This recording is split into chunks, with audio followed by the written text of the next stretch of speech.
There's 7 minutes left in the fourth quarter for the Phoenix Suns as they're taking on the Atlanta Hawks tonight. But, Matthew and I kind of have a rule. And, Matthew, this might be a new rule, but I think it's a valid one. If the Phoenix Suns go down by 40 or more points in the second half of a game, we just start the pod because there's no coming back from 40. 7 minutes down.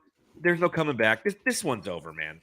Yeah, that's what we do. We have to get this over with. Go to bed. This team needs to go to bed. They need some sleep.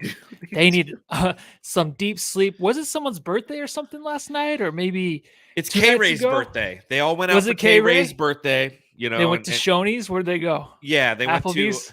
They went to the Bees? They went to the Bees. They were looking for you, me, Dan Duarte. We were all going to get together at the Bees. We decided not to go, and I'm glad we didn't because clearly the entire Phoenix Suns team went out for K-Ray's birthday, got schlitzed, and completely and utterly did not show up for this game. This is just – it's one of those games. Like, we're going to talk about what we saw tonight and what our thoughts are and things of that nature. But in the grand scheme of things, if you really think about it, Rocky Maivia said it best. It doesn't matter. It doesn't matter. I'm not going to take anything away from this game and go, you know what? This frustrates me. This is an area of opportunity. Unfortunately, in the NBA, Matthew, games like this just happen. Yeah, and I think we sucked all the energy out of this team. Maybe last game, Brightside night, fun night. We got the win. Oh, look at that new shirt, though. Suns Jam Session Podcast. You want to get one? Head over to our Redbubble shop. You get this nice merch right here. Looking good. Yeah. Let's talk about nothing because no one's really worried about this one.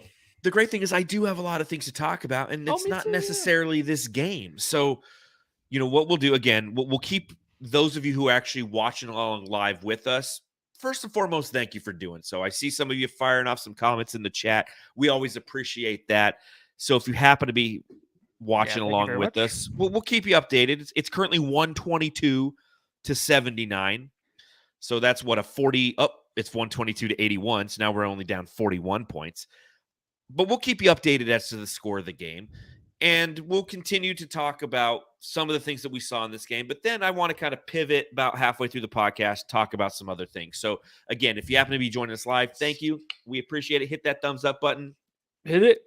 And if you're listening, please give us one of those 5-star reviews. Or don't tonight. I really don't care. Don't do it. This is not the night to do it. You're probably not, or the following day. If you're listening to this podcast, if you're at work and you're like, you know what, I got some time on my hands. Maybe I can leave a podcast review. Don't. After this game, after this pod, we don't deserve it. Like, you're going to sit there and literally go, I was listening to Suns Jam Session podcast. What the fuck happened? Like, we don't need that. We might make you angry, all right? Even more angry. Well, you're so disappointed, though, in this. Like, how would you even take a couple days off? It's just an easy loss tonight. Let the Hawks have their night. It happens. Let them have their night. It happens. So we'll let it go. But drink them if you got them, Suns fans. Roll them up and smoke them if you got them, too. I'm having one of these things. It's called a Trae Young's hair. What is that? It's a sour. It's a sour. Oh, okay. So Trae Young's hair. Yeah, it's just kind of like, ooh, but it sounds crispy. So let's pop into it, motherfucker.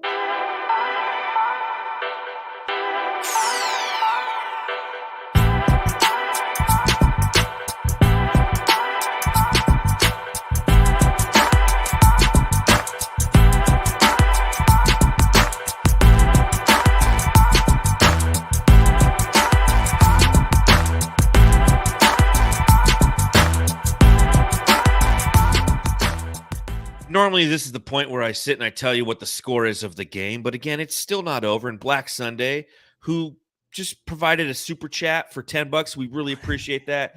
He says, didn't even wait for the game to be over, I see, with a bunch of laughing emojis. No, Matthew, we didn't. We didn't wait for this game to be over. Again, new rule in the Suns Jam Session podcast. If the Suns are down 40, we're going live because F that jazz. But why would we wait? Why would we wait? What's the point? What's the point?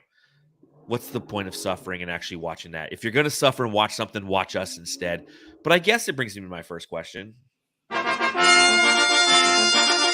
Matthew, I got to ask. Matthew, I gotta ask. Okay, I gotta ask. Look at that scoreboard we got up here. If that actually comes true, what do we win, huh? It's not too far off, is it? I mean, we're only at 81. You got, for those of you who are listening, we always have some graphics on the show that Matthew puts together at the completion of every game, and currently he has it as the Hawks 268 to the Suns 92, and I don't even think the Suns are going to hit 92 in this someone's game. going to pop in here and watch, but wait, what happened? What and then happened? They might sit around for a couple minutes and be like, oh, you know what? Actually, that's not the right score, but I love this podcast. That's the reason, I guess. That's the reason why. Yeah. All right, well, I'll start here. Matthew, I got to ask. Mikal Bridges added again in this game. Not a lot of things to take from this game. Not a lot of things to take, but as we speak, knowing that Mikal Bridges is most likely done for the night, playing 30 minutes, he was 6 of 18 from the field, 23 points, had 7 assists, 5 rebounds, and was 10 of 10 from the free throw line. Are you impressed with not only the way that he has stepped up and filled some of that Booker role, knowing that he can't fully fulfill that Booker role, but has done so by getting to the line?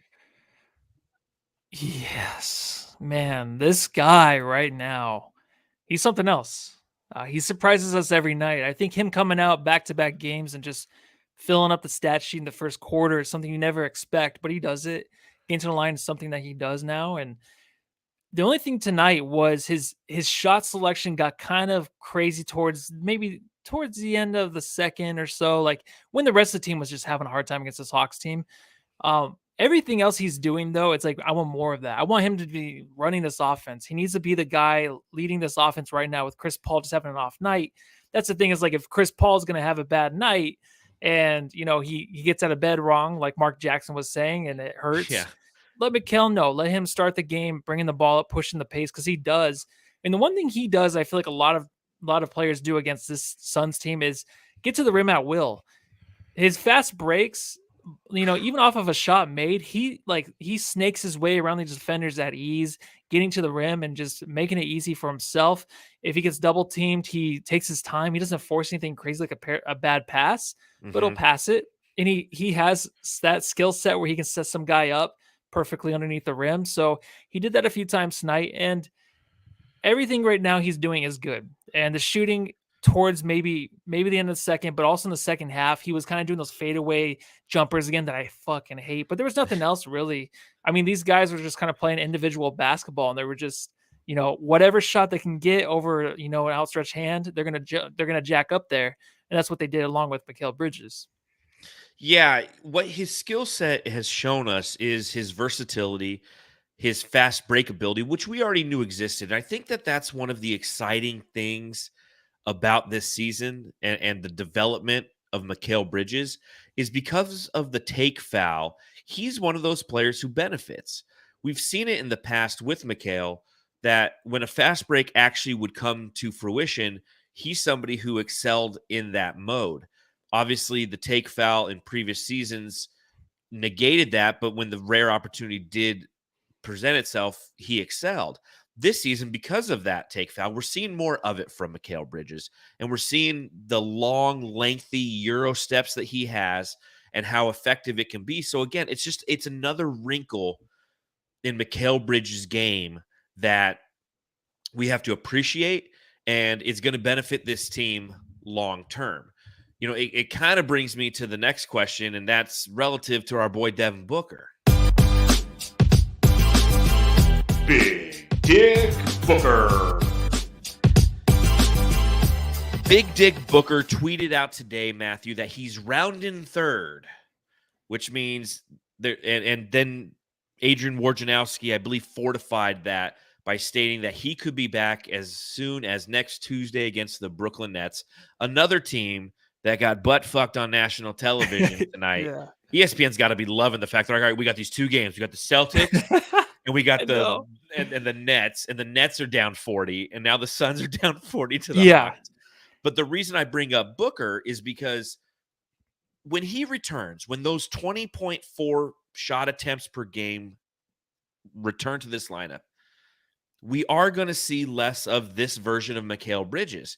The question I have for you, Matthew, is how much less do you think we'll see of this Mikal Bridges? Is he going to just kind of sigh and be like, oh, I don't have to carry the team for a while and just kind of fade away and become the magician again? Or is he going to embrace who he has excelled into, and we're going to see maybe not, 19, 20 shot attempts, but maybe 15 shot attempts? I don't know. It's going to be difficult. Back to the Booker tweets. He did take my mom out last night, and he said he was rounding third today, so she didn't come home. So hopefully they get it done today, and he can slide into home like we all want. Come home safe, Mom. Come home safe, Booker. Come home safe. All right. So I think Mikal's going to stay aggressive. There's something in his game, even right now, where he just doesn't give a fuck. I think it was couple games ago when we went to overtime, whoever we were playing, because I can't remember shit, he took over that game in a way where he's celebrating while he's doing it. Like, he has this new kind of confidence where he's going to keep it up. I think we all realize, too, that DeAndre Ayton's not going to be that guy, and he's going to be the fourth option. So, or fifth, and depending on how Cam Johnson plays. But right now, I know I tweeted about it and said Mikal he's our second guy. And there's like, well, then you're in trouble. We might be in trouble, but we just never knew we had this Mikal. And it's been so consistent where it's like, well, maybe this is actually something good. If he plays this way and his shot's not going, then you go to Book. And if Book's not going, you go back to Mikal. You know what I mean? You have these guys in rotation now that can handle the ball and get a shot off. Mikal being the second guy. So that's why I think he's number 2. And Chris Paul, like tonight, when he's just having an off night, that's going to help so much. I think he's going to get more of those shot attempts, like 20 attempts per game still, just because you're going to have off games by Cameron Johnson and Chris Paul. And when those two kind of like are sucking, it takes a while for them to get it going. And, they'll pass you the ball. They know what's going on with them. They don't have it. So they're not going to keep jacking up shots. So I think Mikal can really succeed with Book still. I'm excited to see it because I know it's going to take some adjustment time, but I just think that he'll keep his confidence and just, prove us right that we made that right pick and that he is a guy that's not going to be tradable and we need him on this team. Well, his value that he's displayed in the past month, when you talk about price for value paid, that's where a lot of the Ayton critics really get frustrated, myself included in the past, where if you look at the price for value paid, you feel like you weren't getting that value for what the Suns are paying him. Whereas Mikal Bridges is the exact opposite side of that conversation, because when you're paying him what you are, that is not only the steal of a deal, but when the TV rights deal comes to fruition here in a couple of years, it becomes a real steal of a deal, right? His month of January alone, 19.3 points per game, 4.9 assists, 4 rebounds, 1.4 steals, 0.7 blocks, and again, 4.9 assists and 1.6 turnovers, so a decent assist to turnover ratio, 40% from beyond the arc, 46% from the field, 15.2 shot attempts, and that included some bad games at the front end of the month. I mean, he only got better as the month went on, essentially. Yeah. Again, it'll be interesting to see how, when Devon Booker comes back, how engaged he is. I honestly wouldn't doubt it. When Devon Booker comes back, if that first game against Brooklyn, he is trying to be the man. He's running some of the Booker sets, because that's another wrinkle. Again, when we talk about Mikal Bridges, the wrinkles that he's going to bring to this game and to this team is going to be something that's going to be vital to the Suns' long-term success. And I'm pleased to see his growth, and I'm glad that it happened. That's more than anything. I'm glad that it happened. Again, tonight against the Hawks, not the best performance, much akin to when DeAndre Ayton had that rough game against the Mavericks. He was 6 for 20 from the field, but at least he took the 20 shots, right? At least he was taking the shots. Like, same thing with Mikal Bridges tonight. He's 6 of 18 from the field. At least he took 18 shots. At least, now 1 from 7 from beyond the arc. Well, once the game ends, because it's still not over, it's 1 minute left. It's 130 to 96 now.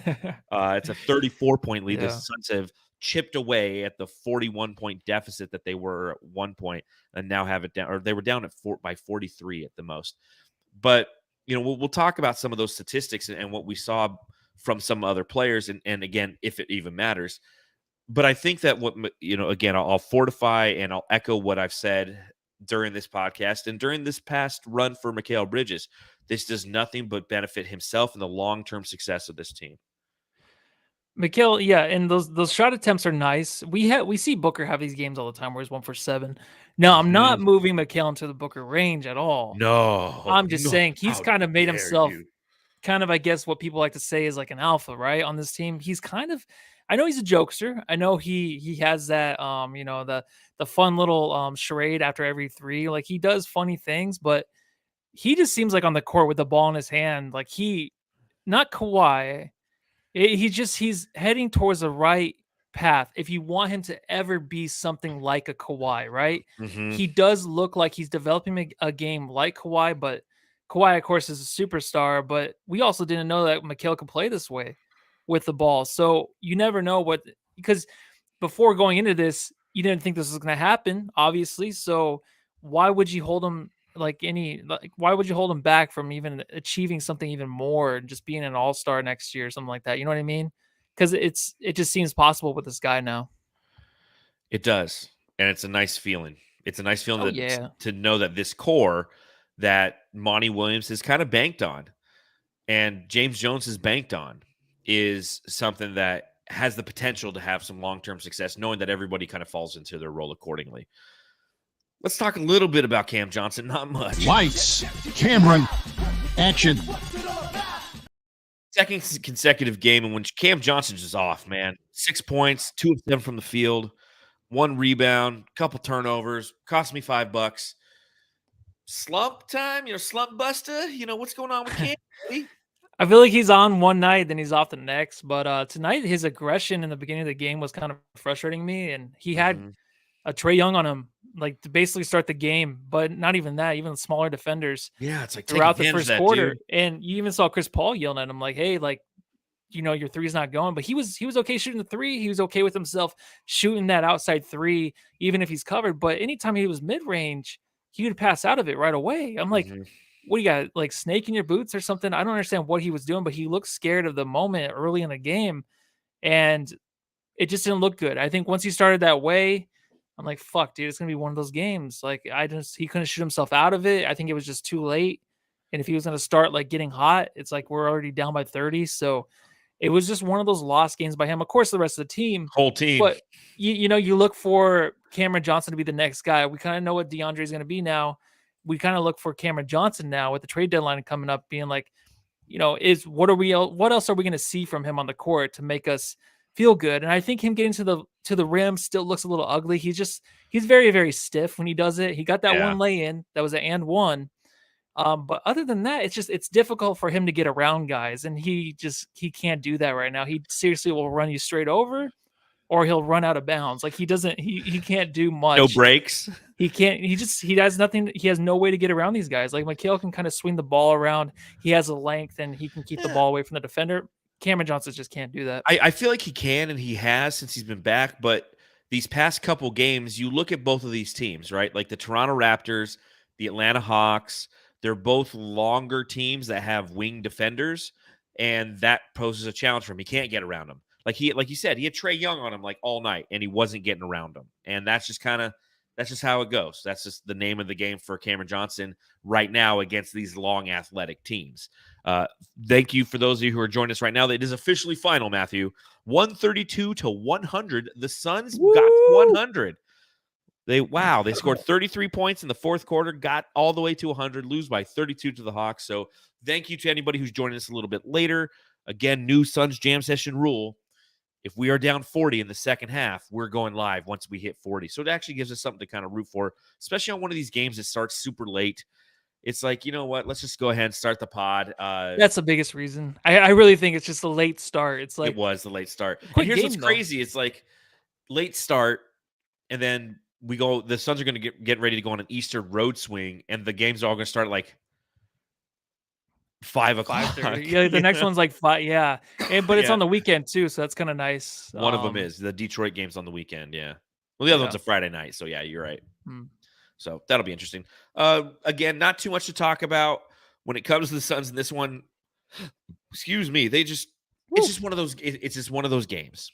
right? They shot 40% from the field the entire game. They had 35 total made field goals, 22 assists, so they weren't really passing the ball around.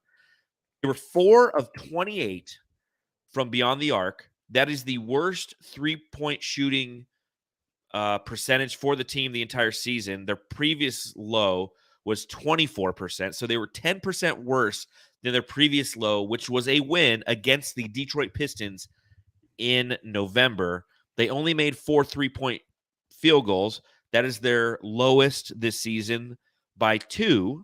They had only 6 3-point makes in games against Philadelphia, Utah, and Miami.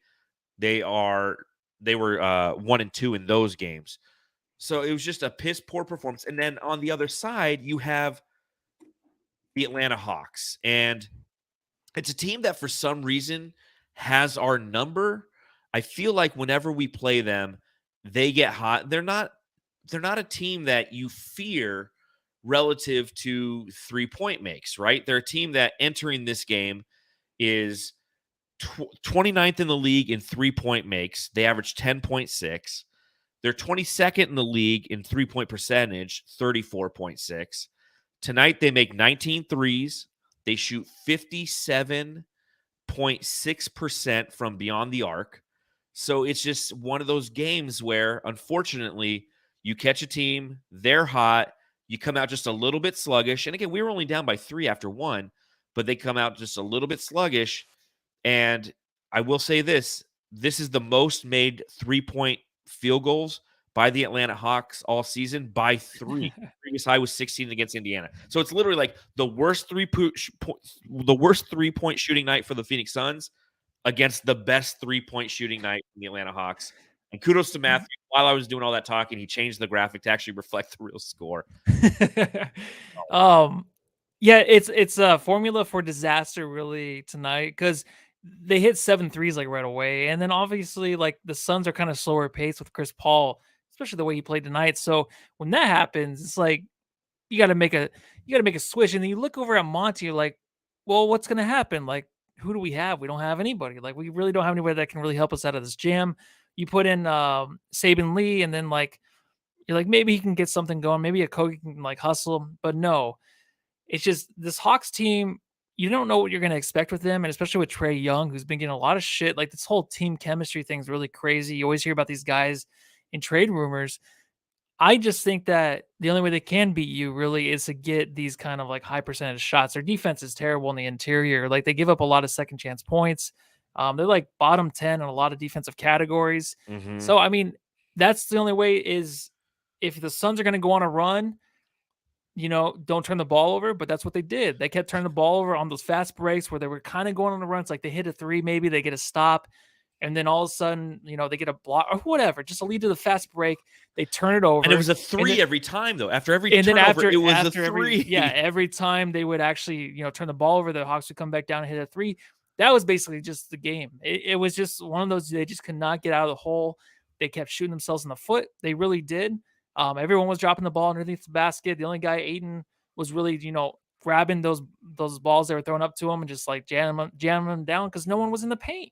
So it was easier on that end. But if you're just hitting 2s while they're shooting 3s, there's no way. There's no way. No one can get hot from 3. You're not even hitting the 2s. And to fortify that point even more. Not even lanes or floaters. The Atlanta Hawks had a total of 12 turnovers this game. It led to 12 Phoenix Suns points. The Suns had 4 more turnovers. They had 16 turnovers. How many points do you think it led to? So 12 and 12 for the Suns. The Phoenix Suns turned the ball over 4 more times. How many points did the Atlanta Hawks score off of Suns turnovers? 27. 31. Woo. Like, damn. Like, that's, again, perfect storm shit. So like, I will say this.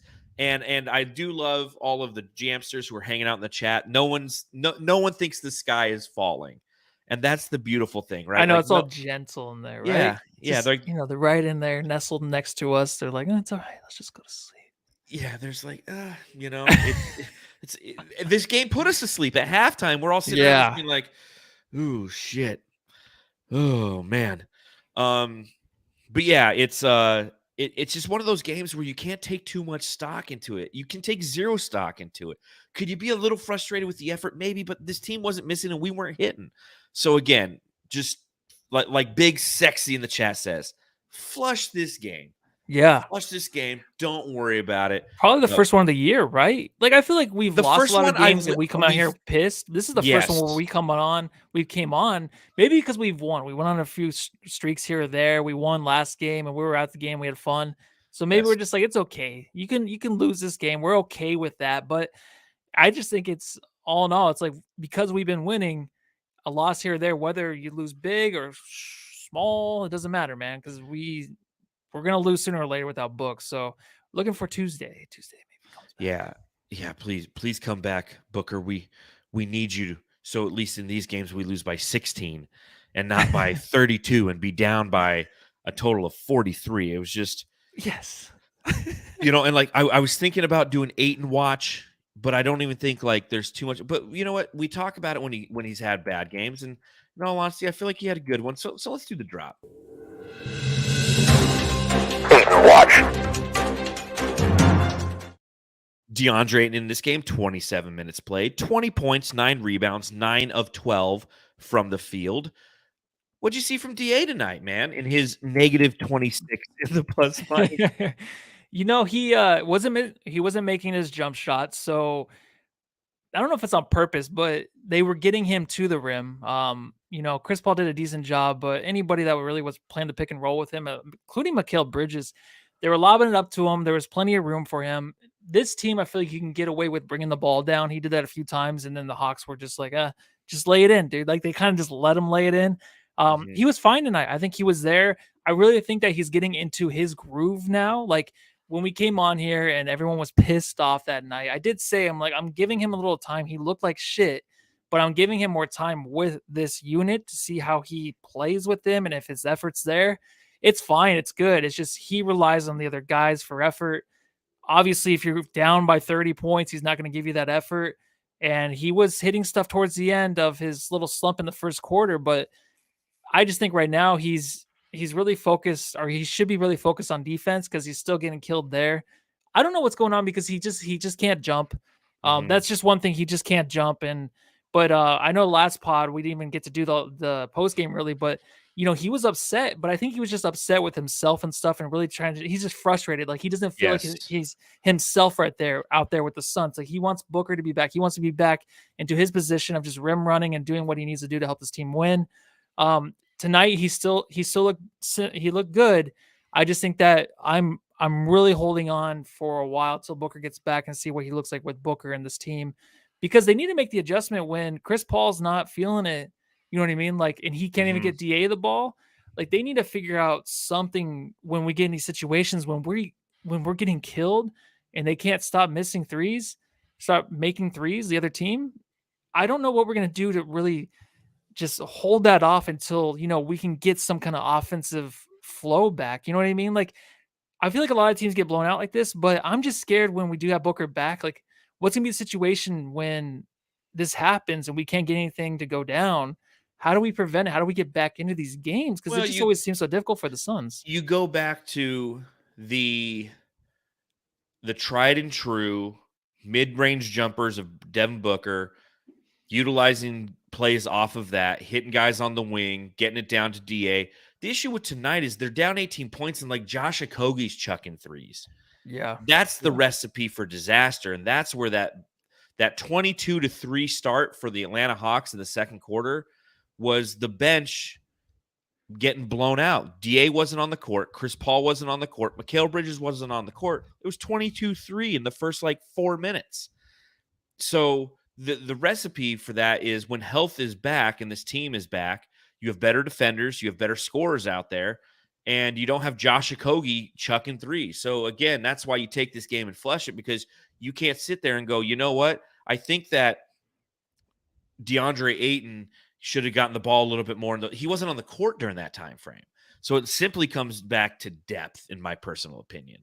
And we'll see what happens. But again, I liked what I saw from DA. I really did. In the beginning of the game, in that first quarter of the game, which was the only really competitive quarter in that game for the Phoenix Suns, DeAndre Ayton held his own against Clint Capella. He was only 2 of 5 from the field for 4 points, and he had 4 rebounds in that first quarter. But I liked his shot selection. I liked his hustle. I liked the way he was moving on the court. I liked his engagement. And again, that's all I'm ever looking for him from him. And again, I'm happy that I've come to the Zen part, at least for this duration of the season. It's like DA is who he is, and I like who he is. So let's do this. I've talked myself into it. yeah, we're okay with it. I really sold everybody on that one. Just really quick, I know you're going to do DraftKings, but really quick, no good. Always has good points. Love his comments. Yes. Booker and DA figure out their pick and roll timing. That's been missing with Ayton's game. It did. Yes, that did look. They had that before Booker got hurt. Yes, sure. before. Yeah, it looked great. Yeah. It was that Booker Ayton combo all of a sudden, and then like injuries, and I mean, unfortunately, that's how it happened. So that's Joel Ramirez in the chat says, "Love the shirt." Which one is it? There's like an active version, a classic version, and graphic tee. All look the same and have different prices. I like the essential tees on Redbubble. If you're ever on our Redbubble site, again, we should have a link in the description below if you're watching on YouTube. If you're listening, again, just go to redbubble.com, search for Suns Jam Session. You'll see a ton of designs that we have on there. But I always like the essential t-shirts. I just like the way they fit. The classic t-shirt's really nice, but it's kind of, I got a fat neck. So it's like it kind of hugs. It's a neck hugger. Yeah, it does suck. But I'll tell you what doesn't suck, Matthew, and that is betting with DraftKings. Hey, NBA fans, it's time to bring the hoops action to the palm of your hands with DraftKings Sportsbook, an official sports betting partner of the NBA. This week, new customers can bet $5 and win $200 in free bets instantly. Plus, for a limited time, all new and existing customers can get a no-sweat same-game parlay every day. Go to the DraftKings Sportsbook app today, opt in, and place a same-game parlay on any NBA game, and if it doesn't hit, you get a free bet back. Bet on them Phoenix Suns to win the championship. They're plus 1,900 right now. Download the app now and sign up with code TBPN. New customers can bet $5 on the NBA and get $200 in free bets instantly. Only at DraftKings Sportsbook, an official sports betting partner of the NBA, with code TBPN. Minimum age and eligibility restrictions apply. Void in Ohio. See show notes for details. I love it. It's stupid. Everything I do is stupid. Everything I do is stupid. From It's Always Sunny. What's that? D from It's Always Sunny when she does the accent. Yeah. Yeah, when she's trying to do the Philly accent. Was that Philly or Boston? It was Boston, right? It's like Philly. Like Philly's kind of like Boston, but I don't know. Like, I don't know what I was doing. It was like a Sunday morning when I made that promo. So, there you go. Good stuff. Let's see. Is there anything else in your notes from this game? I have some things on the Hawks. If you want to talk a little bit about the Hawks. I already said my Hawks stuff, but what do you got on the Hawks, man? You got so I've and this is good for the Jamsters too. John Collins. Okay, you take a look at his final line tonight. John Collins was 4 of 8 from the field for 9 points, 2 rebounds. He disappears, man. He disappears. Yeah, he's always been that player. Whenever I watch him, I feel like he's hit or miss, but when he's on, he looks really good. But when he's missing, he just becomes really disengaged. That's the one thing. It's like it's hard to see him like as a player that can make a difference, but he does seem like he wants to be somewhere else. So I don't know if that really plays into it, because this whole chemistry between all these players on the team and the coach, I don't know if it's too good. They had some incidents early in the season, and ever since then, I know they're 500, but it's a team that, they look at kind of like the way the freaking the Raptors are. Like the players on the Raptors, everyone wants, and a lot of these players on the Hawks, they want too. Like even Trae Young, people are talking about trading him. And I was going to ask you, like, who has it worse right now, Trae Young or DeAndre Ayton? Because I don't even know about that when I do the subreddit stakeout. Oh, okay. I was going to say, because I don't even know if Atlanta fans like him or not anymore. It doesn't sound like it, man. It doesn't sound like him. Like they were dogging him the whole time. So we'll talk about him momentarily. I want to talk just a little bit about John Collins, because he's a name that consistently is linked to other teams, the Suns included, when it comes to trade talks. He's somebody whose contract is gross. We talked about it on the last podcast. It's nothing that I think the Phoenix Suns or James Jones would want to get into. And again, you saw it tonight. He's one of those guys who just kind of disappears. Imagine him being on the Phoenix Suns and he puts up an 8-2 for $27 million a year. Just saw that, wasn't a big fan of that. Let's see. DeJounte Murray. I really like DeJounte Murray. Now, again, he had a solid night.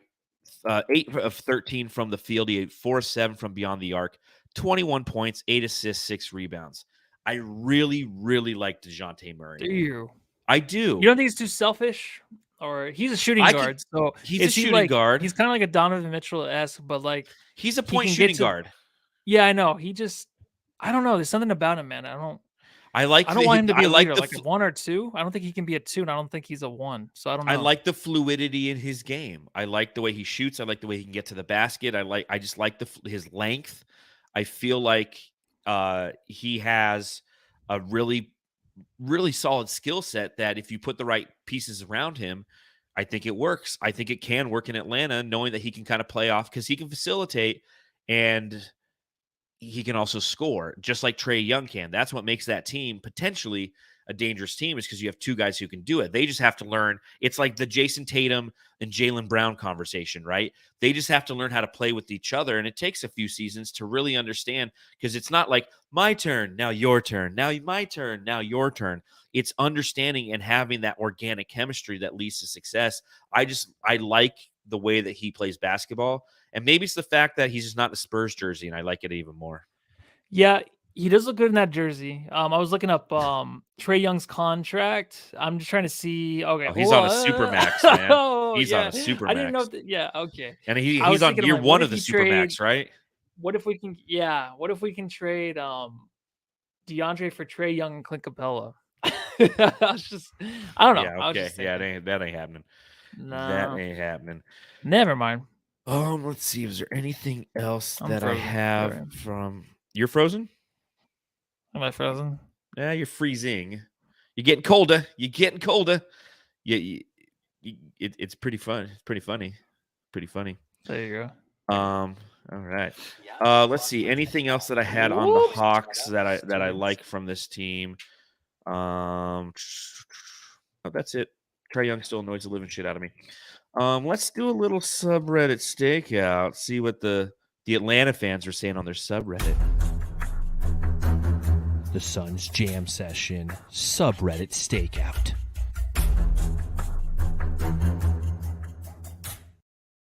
So I was hanging out there tonight on the Atlanta Hawks subreddit just to see what's going on there, right? Few things. Obviously, this game started at 8:00 our time, which means it starts at 10:00 Eastern time. So somebody, before the game even started, they're like, this game is at least going to be better than the Nets game. And I'll go to sleep at halftime and it'll be over. And little did they, because they thought they were going to lose. Little did they know. Whoever's in charge of music at the Suns Arena is playing nothing but bangers. Solid. Didn't notice, but okay. Yeah, me neither. That's what happens when you stream the games, though. You get the arena experience, right? Whenever I you love have to that. stream a game. I do too. Love it's streaming cool. it, dude. Pretty cool. I tried to tell people, Trae is at his best when he is a scorer, not fucking Steve Nash, which I assume he means like playing like Steve Nash, not actually fucking Steve Nash. You can tell he's not in rhythm as far as his own shot right now.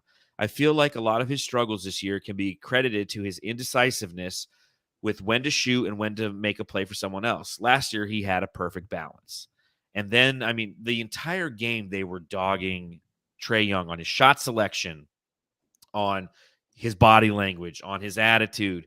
He had that one left-handed layup. A lot of people like that. But outside of that, this is a team and this is a fan base that is very, very critical of Trae Young. I don't know what it is about people drafted in 2018, but their fan bases are very critical of them. You know why? Why? Because they didn't draft Luka. That's all it is. I'm telling you, man. We'll never look back at a draft where franchises crumbled around. Maybe the Suns are an exception, but they crumbled around the idea of having a chance to get Luka, and they didn't. I mean, this trade was disgusting. I like Trae. he just needs probably a new setting, just like DeAndre Ayton maybe. You know what I mean? Like these guys might need that because there's so much put on them, especially as a shooter, as a distributor, like Trae Young. That must be difficult for him to like just every night to be like, all right, I'm going to prove you wrong. And then when it's not going, it looks terrible. He scores 27 points a game, but I think the challenge is he misses a lot of his threes. I mean, I think coming into this game, his last like 5 to 10 games, he was averaging 16%. So it's just one of those things where it goes to show you every fan base you go to, there's a version of DeAndre Ayton. There's somebody who gets paid a lot, so we're super critical of that person. And, you know, the difference is what the Phoenix Suns have is something that's rare. It's like Dame Lillard. You can't go to the Portland fan base and find anyone say anything negative about Dame Lillard. They love him. Why? Because he's all about that franchise, and he's passed up on numerous opportunities, and all the rumors have been false relative to him leaving that area. It's the same thing with Booker. He's the chosen son.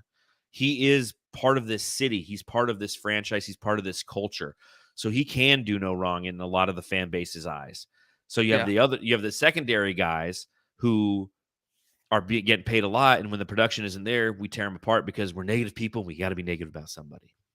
Yeah, well, you just want to win. The thing is with Dame, he's never won big, but he's won. You know he can win. And the thing around him is always the guys, the supporting cast, that he needs a supporting cast, and they just never can do it there in Portland. So, yep, 100%. I understand it. 100%. Couple other things that we have from the subreddit stakeout. Put Frank the Tank in. Let him do damage against his old mates. Yeah, dude, put him in.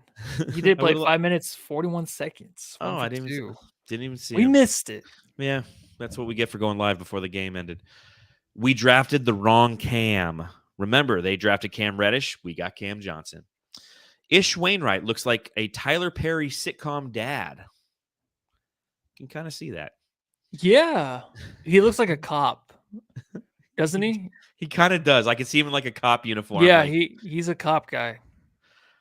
It's hilarious. It's hilarious how much Ayton underachieves. Come on, guys. Don't chill out. Save the Ayton slander for our fan base. Chill out. We never slander Ayton on this. I'm not even watching the game right now, but I already know the Suns are having an off night and our defense has nothing to do with their poor shooting. Very astute. I know Booker's hurt, but if there was ever a team that is even more fraudulent than we are, here it is. Rude. And this is an interesting one. This is the last thing I'll say on the subreddit stakeout. Somebody said, we own the Suns. Really could have won the championship in 2021 if Trae didn't get injured. Shake my head. Do you think that's true?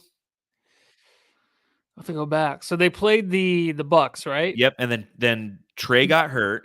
About it. I remember talking about that series, like, who do you want? Who do you want? And tell me if I'm wrong. Didn't you say that you wanted the Bucks because you're scared of the Hawks shooting or something like that? I don't know. That sounds right. I feel like you wanted the Bucks and maybe I wanted the Hawks. I think that's correct. I mean, we thought the Suns were going to, they were up 2-0. I mean, we had no idea that they were going to come back. Obviously, the Suns were cruising, man. It didn't matter who we played, we thought. So, damn, if I know what I know now, if I known what I know now, I would have taken the Hawks. I know. And that, ladies and gentlemen, is a subreddit stakeout. The Suns Jam Session subreddit stakeout.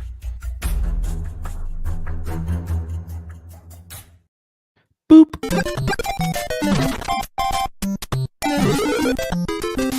Jam star of the game. Matthew, do we give a jam star out for this game? No, Dario Saric still playing good, and we had such a fun time watching that guy. Oh my God, live, it's in person. It is the best. Oh, we're just yelling, trying so screaming. hard, and he gets those little shots that take maybe 2 24-second shot clocks to get off, and they go in. It's the best feeling in the world. Tonight, I'm just going to give it to DA. I think he was the only option really offensively towards whatever before the blowout. Yeah, defense is all right. I really think so. I mean, they were shooting it from beyond the arc. They weren't coming in there and fucking with DA, man. DA had a solid game in this one. So really quick too. Okay, so I think Jaren Jackson Jr. might be an all-star. So is that going to freak everybody out? Because I feel like DA is still better than Jaren Jackson Jr. It'll freak out aspects of the fan base. Yes, it won't freak me out. It's annoying though. Of course it's annoying. Memphis is playing good. He's been playing well. And when we look back on, that stretch, I bet you anything if the Suns make a good run these playoffs, we're going to think about that stretch where he was so shitty that he was just trying to adjust without Book again. You know what I mean? Like we'll go back and we'll make amends with it. But anyways, so yeah, just look forward to that. JJJ is going to be an all-star probably. Go ahead. No, it's no big deal. I mean, there's worse things on the planet than JJJ being an all-star. Maybe I'm just in it fucking sucks. I'm in too chill of a mode right now. So, but yeah, DA is the jam star of this game. Let's just accept it and let's just move on. Let's talk about some other things. Thoughts. Brains. So a few other things that I wanted to talk about on this podcast. First and foremost, Matthew, let's talk a little bit about Brightside Night and that James Jones experience. Tell me how you felt. I mean, I was there hanging out with you, but tell me your perception. Tell me the cadence of events that occurred and kind of how you perceived that whole evening. Because I thought it was really cool. Your mom it was really chill. Cool. It was really chill. I thought when he walked in, obviously I knew he was going to be a big dude. He's a big dude. He smells really good. Dresses really nice. He's just a monster of a man next to Dave up there. So it was interesting. I thought that the whole questions and answers went really well. He answered them like a professional. He dealt with all of us for 30 minutes. I didn't ask a question, obviously, but the whole night was cool. I just thought that, I wish we could have took a picture on the court, but it's all right. The one time I go, it's like no court photo. Jeez, man. What'd you think, man? You asked some really good, tough questions for James Jones. It was fun. So we got there early, 5:00, gates opened for us to go inside. They guided us up to this little room that kind of overlooked the pavilion at the front end of Footprint Center, where, and it was like banquet style chairs. We're all sitting there. It was you, me. We were sitting next to Justin and Paul from the Fanning the Flames podcast. I don't know if he's still in the chat. I saw Coach Fallen Founder was in the chat. I just wanted to give you a quick shout out. I was listening to you. You're on the Fanning the Flames podcast. I was listening to too. And at the very beginning, he says something, and it goes right over Justin and Dan's head because they're talking about genies and wishes. And he says, a phenomenal cosmic power, itty bitty living space. And they're like, what are you talking about? It's an Aladdin line. It's a Robin Williams line. And I'm like laughing and they don't get it. So kudos to you, Coach Fallen Founder. He's good, man. He's funny. He's funny. So we're sitting there. We're kind of shooting the shit with those guys. There's other Brightsiders there. Dave comes in. He's like, all my podcasting buddies sitting right up front because we're sitting like right up front because we're nerds. And then James Jones comes in, as you mentioned, smelling fantastic. And Dave had some really good questions. He asked about Jay Crowder, kind of what happened there. And, James echoed a lot of the things that he said in the past, that we respect him. It's a business, yada, yada. And then Dave kind of pressed and said, hey, if the trade deadline comes and goes, will he still be a part of this team? And James Jones said, we're moving on from Jay Crowder. So he pretty much said, no matter what happens, Jay Crowder will not be a part of this team. Yep. Justin asked him, James Jones, a question about the meeting with Matt Ishbia and Steve Nash that day. James said, hey, I don't have too much information on that. I just know it happened. And Justin was excited for that because it was kind of a rumor that it happened through the back mills, and it was somewhat of a justification on that. And then I asked the question about Cameron Johnson and what the strategy was behind not extending his contract. Is it James Jones purposely saying, hey, we want you to bet on yourself? And is it looking at the future cap space and how it might affect that? Excuse me. Which he had a really good answer. It's a negotiation. And he said, he's like, listen, we're trying to pay players the least amount of money, and they're trying to get the most amount of money. That's where negotiation starts. So had a few more questions. I loved my last question that I had for him. And it went right over his head. I asked him, I go, James, I did introduce myself as John Voida, Suns Jam Session podcast. And I go, James, have you ever gone on NBA 2K and taken a good player like, I don't know, Kyle Kuzma, traded him into your lineup, and then simmed the rest of the season to see if the trade worked out? And he talked about like what is a good player and what defines a good player. And I was just, I'm like, man, I thought it was a funny question. Yeah. I had to get that in. I think he heard it. The way like I really like going into this, I thought he was like going to be more jokey and stuff kind of, but he's serious business, man.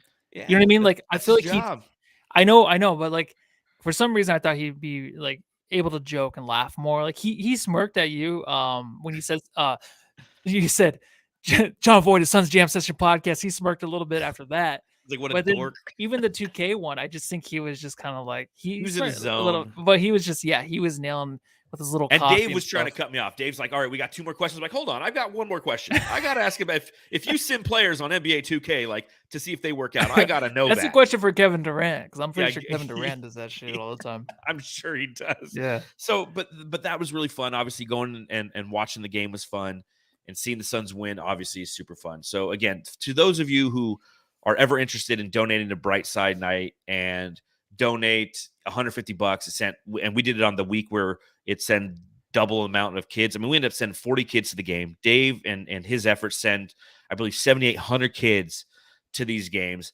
It's worth it. It's fun. It's a good time, and you're doing it for a good cause. And James Jones did admit, he's like, listen, growing up, I didn't go to NBA games. He's like, my first NBA game was when I was playing in one, because his 2 parents were correction officers. So they didn't have the time or money to just say, hey, let's go to an NBA games. And the Heat didn't come to his town until 1988. So it's worth it. It's definitely worth it. Coach Fallen Fander.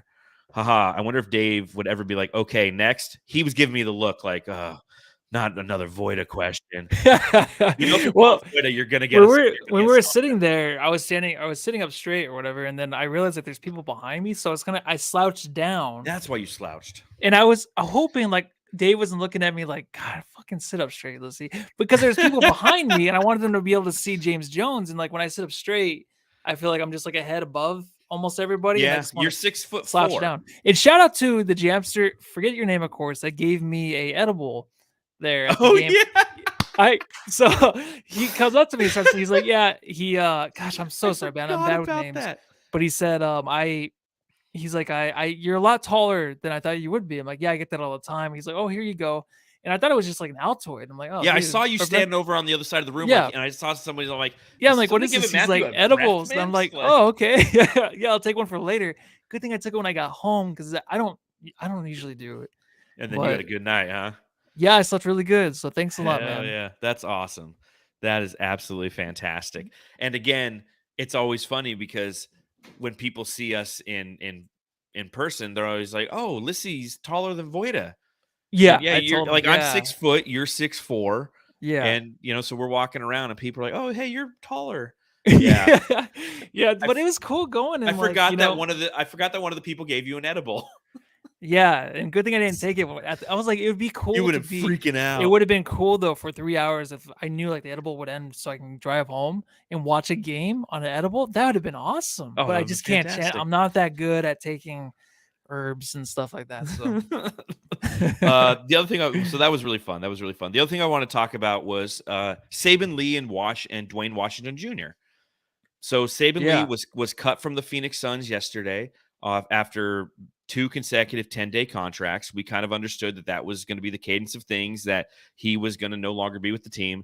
I wrote a piece for Brightside that we published this morning that said, farewell, Saben Lee. And then like 2 hours later, Saben Lee's back on the team because they cut Dwayne Washington Jr. and James Jones signed him to a 2-way contract. So it's interesting because we literally just had this conversation, I believe last week. Who would you take? Who the debate, like, who would you keep? Yeah. And we both said that, like, I know that if I recall correctly, I really like Saben Lee. I like what he brings to his team, but I feel like Dwayne Washington Jr. is who they're going to keep due to his scoring prowess. And it's interesting because one of the questions that was asked by Dave King when we talked about what does this Suns squad need, he was asking James Jones, is it a ball handler? Is it and like before he could finish giving his list of options, what did James Jones said? Score. A score.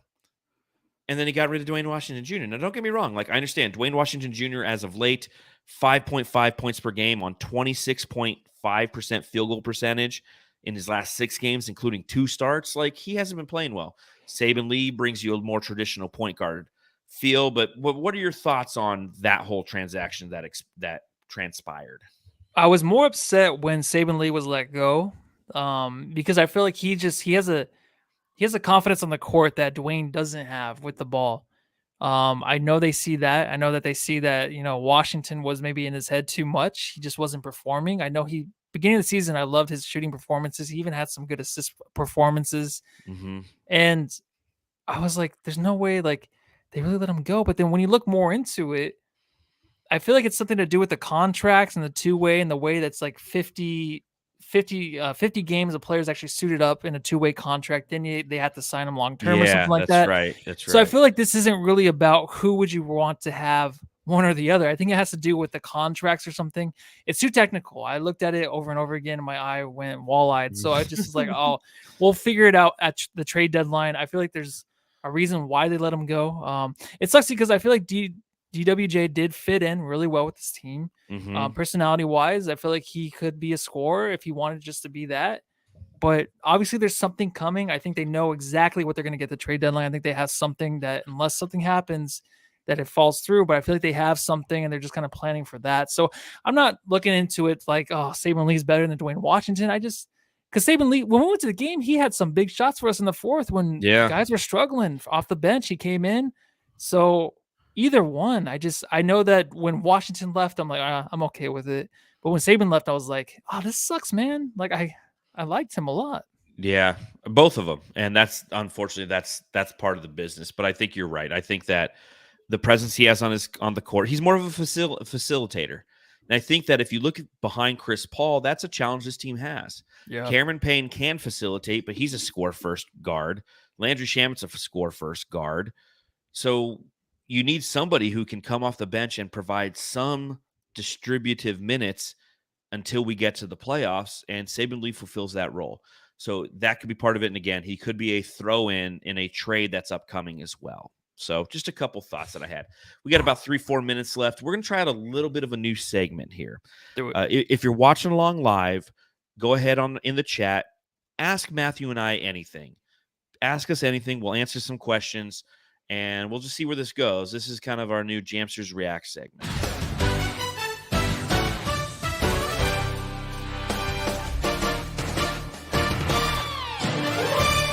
Jamsters React.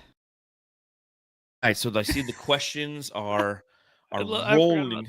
Yeah, I know it's an old drop that I've repurposed.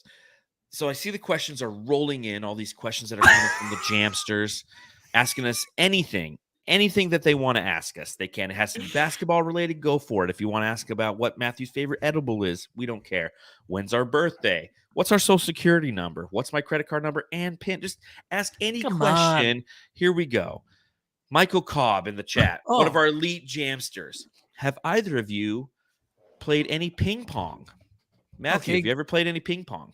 Yeah, I have actually at my old company, when I worked at Danson's. I worked there for almost 3 years, but we moved into this huge building, and the best part, they had these 2 ping pong tables. And we used to go down there on each break. Yeah. They were like they were kind of in the kitchen area, but like off to the side, and then they moved it outside. But we would go there and play for like 20 minutes on our break. And you would have guys from like different, and girls, they would all come from different departments down there. And we would take our turn. So it was fun, dude. We used to play all the time. But then they got rid of it because things weren't going as great. And I think they're like, oh, no more ping pong. So what about you, man? You like ping ponger?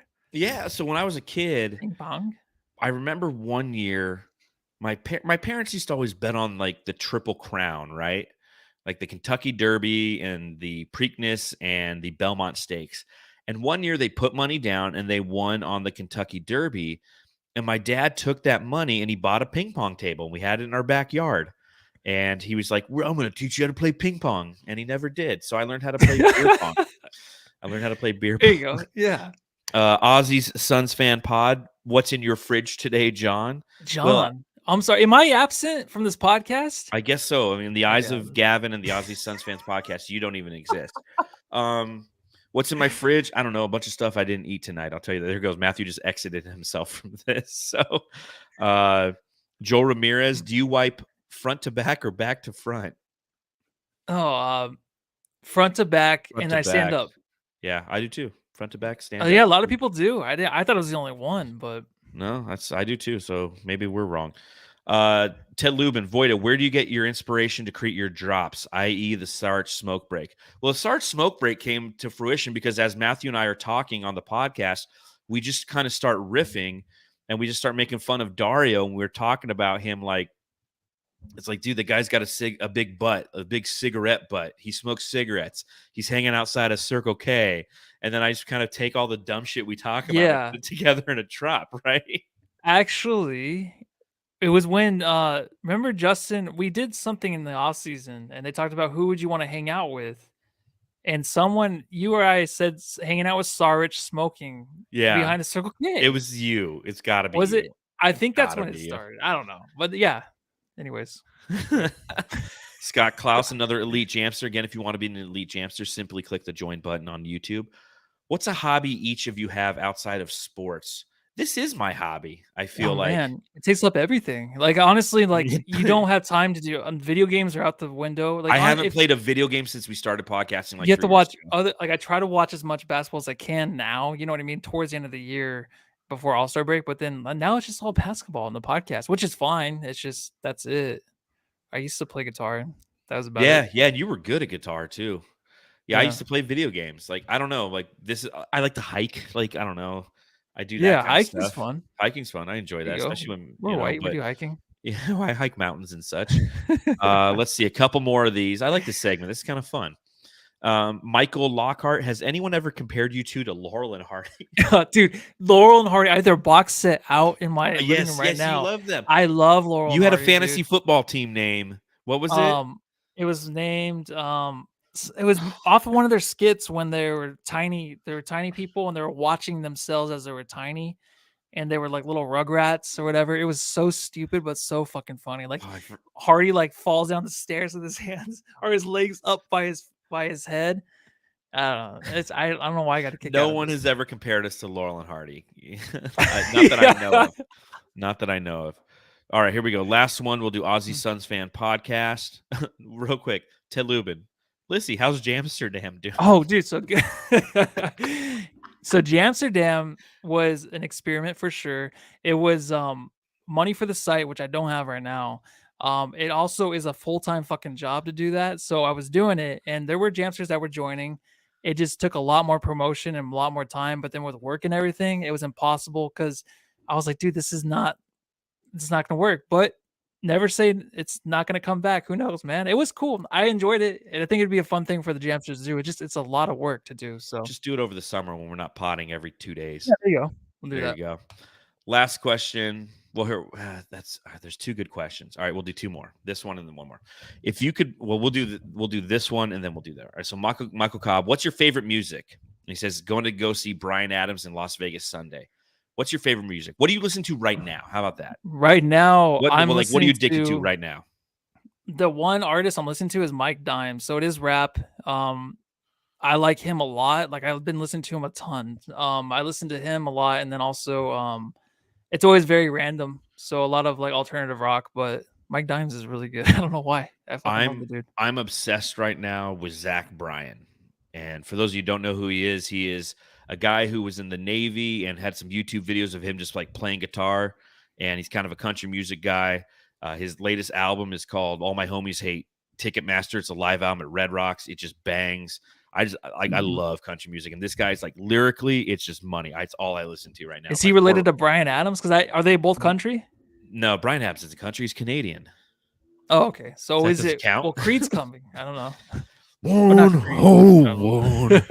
only way it's done with arms wide open. All right, last one. Aussie Suns fan podcast. If you could play in one game in the NBA, but the condition is that you have to punch someone in the face as hard as you can, Matthew, who would it be? Oh, one game. It would probably be one game. It would probably be the game. Let's say game 3. Was it game 3 against the Spurs where Nash got decked and they were going to go up 2-1? Mm-hmm. I would just, if I could just do a Superman punch through Robert Horry, Ginobili, Tim Duncan, and Tony Parker's face, just all at once, just like up in the air, like come through the stadium or the arena and just fucking punch through all 4 of them, that would be it. That's a great one. I got one that's on the same line. If I could play one NBA game and the condition is I have to punch someone in the face as hard as I can, Who would it be? I would go back to 1994, and right before Mario Ellie gets the ball in the corner in Game 7, I would like him into like into like the upper stands. Yeah. And I would take the technical foul. They get a shot, but the Suns would probably win the game and probably the championship that year. So there you go. Good questions. That, ladies and gentlemen, was a new segment called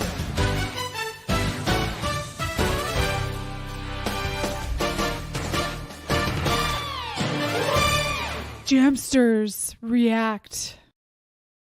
All right, there you go, ladies and gentlemen. Next game for the Phoenix Suns. They are traveling to Boston. The road trip begins. We're going to be playing a lot of different teams on the East Coast. We have Boston on Friday. We got Detroit on Saturday. Might have a surprise guest on that one. We have Brooklyn the next week. We have the Pacers. So East Coast swing, here we go. I don't even know what to say about the Celtics. They're a schizophrenic team right now. They're very good, but since they played the Suns, I think they're 15-10 since they played us when they were dominating the league. They had like 4 losses at the time they played us. Yeah. And now they're like 15-10. They went like from the favorite to like just another one in the East, a top 4 team in the East. But I still think they're going to make a big trade deadline. I think they know they need to make something. Definitely see that happen. It's a good team. Good fucking team. Is Marcus Smart out? I know he hurt himself. I don't know if he's still out or not. I think he's still out. I think he is. Okay. Yeah, I haven't looked at it yet. I haven't looked at it yet at all. So there you go. Well, we'll be coming to you live on Friday about 7:45, 7:50 Arizona time. So we'll see you then, Jamsters. Again, thanks for hanging out with us. Hope you had fun listening to this podcast, even after a horrible loss. No big deal. Flush it down the toilet, and after you're done flushing, wipe front to back as you stand up. Yep. Go home and wipe your family.